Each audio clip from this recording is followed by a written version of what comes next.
The door leading into our bedroom was slightly ajar, emitting a blend of music, moans, and slaps. With caution, I advanced toward the entrance, and what immediately caught my eye were Beverly's lace panties, a customary attire on our anniversary. Drawing nearer, the unfolding scene grew more distinct. I cautiously peered through the doorway to observe the activities on the bed. Positioned in a doggy-style stance was my wife, accompanied by a young man standing behind her. Due to their backs facing me, I initially failed to identify him as Andrew. They remained oblivious to my presence. The surge of emotions in that moment was beyond words. In a preemptive move, I retrieved my phone and captured a 30-second video for documentation. Stealthily, I moved closer from behind. When proximity allowed, I seized the guy by his hair and forcefully ejected him from the bed.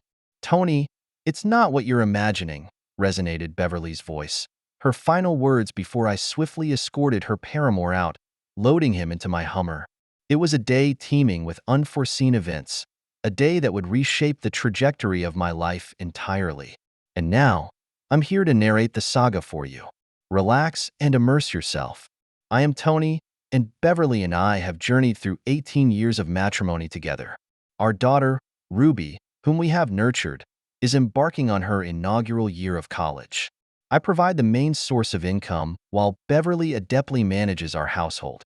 Our story commenced when we were both 20, just 2 months into our relationship, when Beverly discovered she was expecting.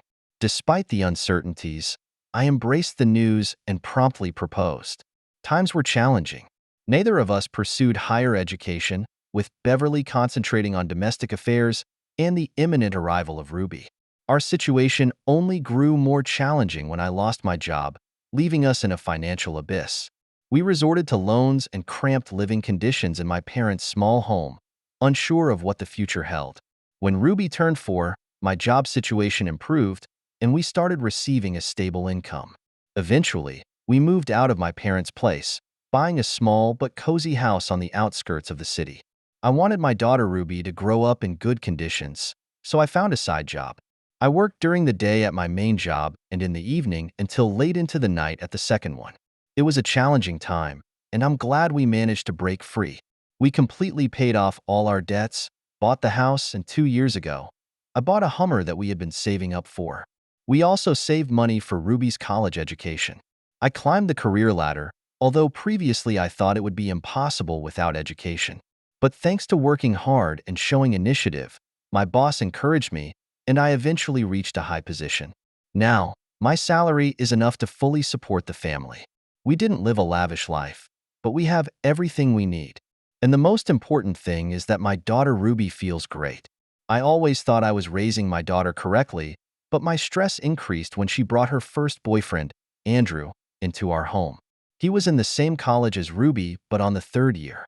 From the moment I saw him in my house, I didn't like him. I can't explain this feeling, but I felt my daughter deserved better. I often said to myself, what did she see in him? Before Ruby introduced us to her boyfriend, they had been secretly dating for 3 months. Ruby told Beverly that she was afraid of my reaction, that I would get mad at her, and that's exactly what happened. I never showed my hatred for Andrew.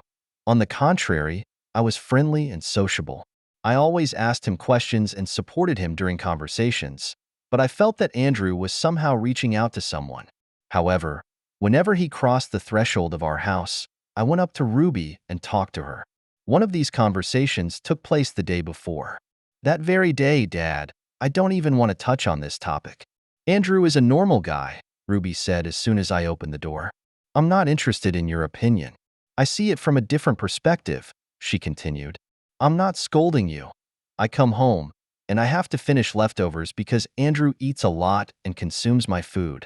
All these little moments were getting on my nerves. A month had passed since I found out that my daughter was dating Andrew, and he was already living in my house, eating my food, and seducing my daughter. The next day after the argument with Beverly and the dispute with Ruby, I went to work in a depressed state.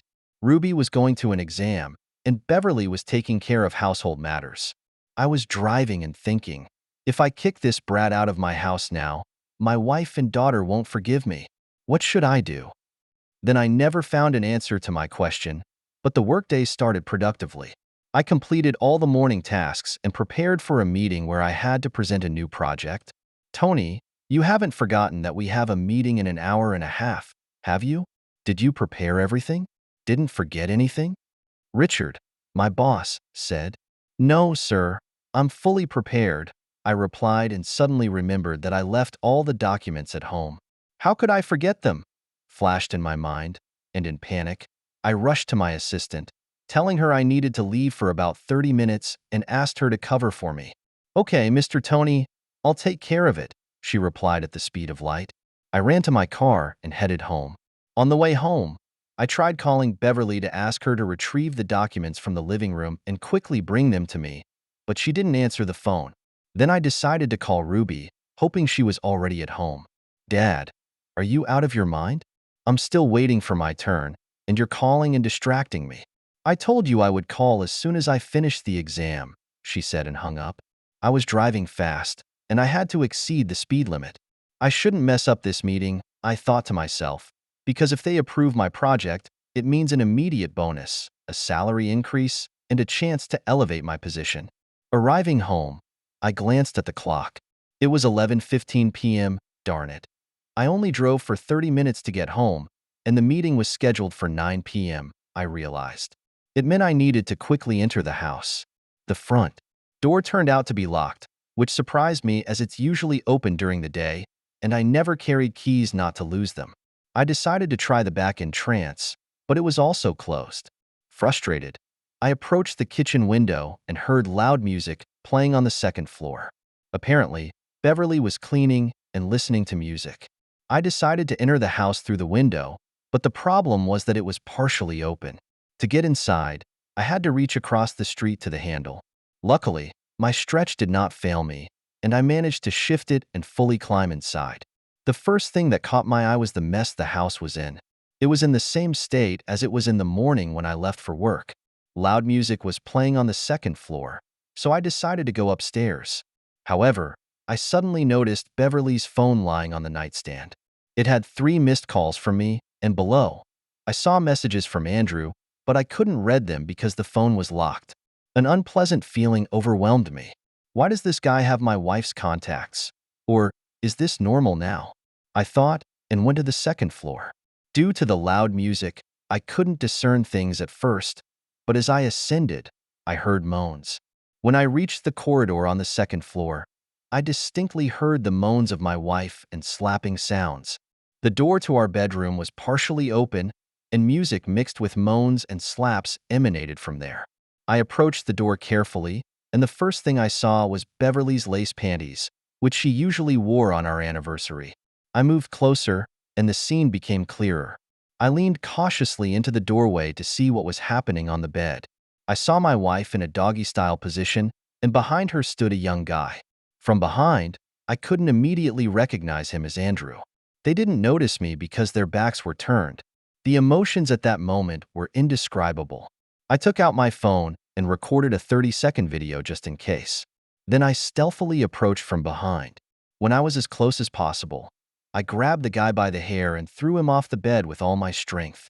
When he fell to the floor, I finally realized it was Andrew. He lay there for a few seconds, unable to comprehend what had just happened. Quickly, I took out my phone and photographed his face. Meanwhile, Beverly had already seen me. I grabbed Andrew by the hair and dragged him across the floor. At that moment, Beverly screamed, "Tony, it's not what you think." As I dragged the guy downstairs, the music abruptly stopped. Beverly ran out of the room and shouted, "Andrew is not guilty. Andrew is not guilty. It's all me. Leave him alone." But I ignored her, and Andrew couldn't resist because what could a guy do against someone weighing 110 kilograms? I smashed the front door. Beverly, in a robe, rushed outside, trying to stop me as I dragged Andrew naked on the ground. However, I just bypassed her and headed to the car. When she tried to block my path to the car, I said, "Leave, or he'll really get hurt right here." She ran away. I opened my Hummer, threw Andrew into the back seat, and told him, "Don't move. Do you understand?" Andrew nodded, indicating he understood. Once I closed the door, I noticed my neighbor watering the lawn. His face was a sight to behold. He wasn't just surprised. He was in shock. "Anthony, don't worry. It's an educational process. Everything will be fine with the lad," I shouted to my neighbor and was about to get into the car when my wife came out of the house and started yelling at me. "Tony, if you leave now, I'll call the police for kidnapping Andrew." I realized that my wife had lost her fear, so I asked Andrew, "Dude, did I kidnap you?" "No, no, no, no," he said. "There you go. Now shout the same to my wife whom you were fooling around with in my bedroom today." I told him, and he shouted, saying that everything was fine. We left. After 5 minutes on the road, Beverly started calling me, and then my boss called. I had already forgotten about work, so I simply turned off the notifications. Another 5 minutes later, Andrew decided to ask me, "Are you going to kill me?" "Why?" "I don't want to go to jail." "I came up with something more interesting," I said. After 40 minutes, we arrived at the main entrance of the college where my daughter Ruby had exams today, and she was supposed to finish soon. "Get out," I told Andrew. Andrew wanted to say something, but I said more convincingly, "Get out immediately. Step out and stand still. If you move anywhere, it will get worse. Understood?" Andrew nodded and carefully opened the door, stepping out onto the street. I quickly moved to the side and began to observe from a distance. Andrew stood naked, covering his lower body with his hands, trembling with fear.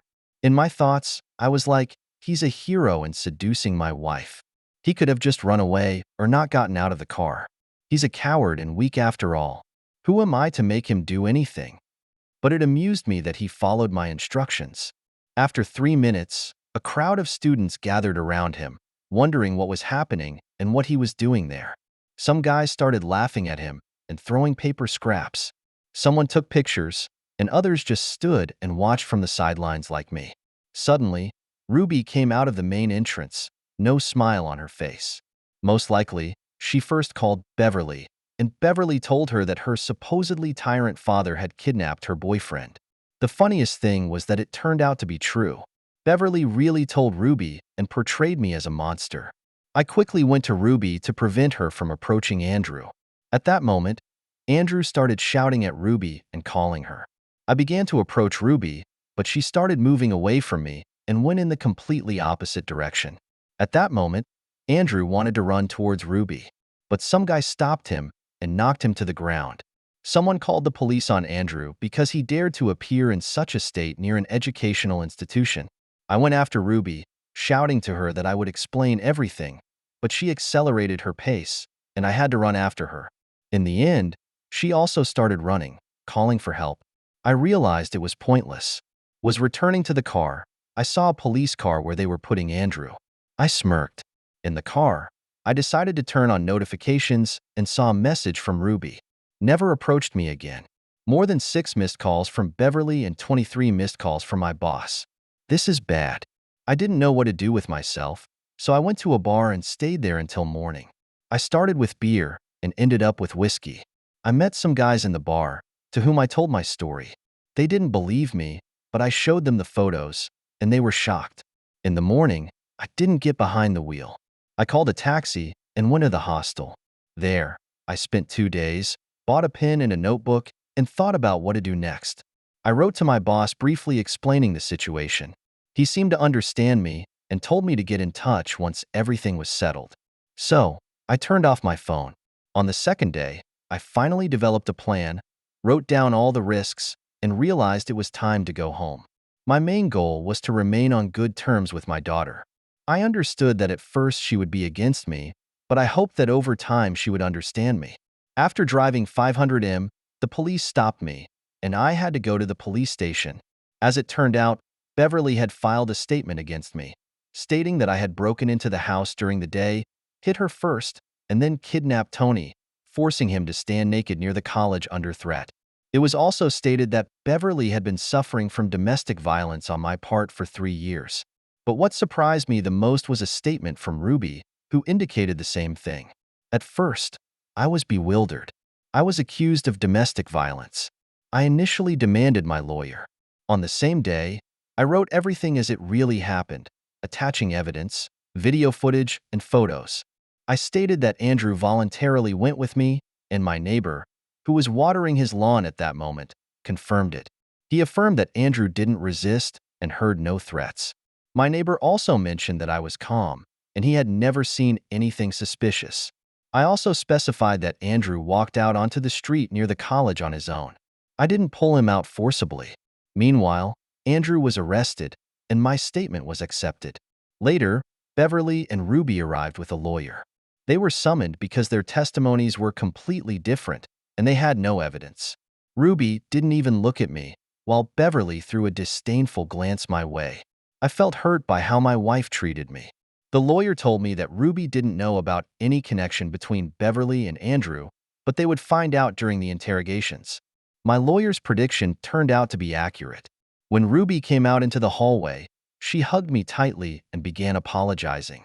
She elaborated that her mother had presented her with a wholly different rendition of events, and fueled by anger, Ruby consented to providing false testimony as retribution against me. Nonetheless, her stance swiftly shifted upon being shown the photographs.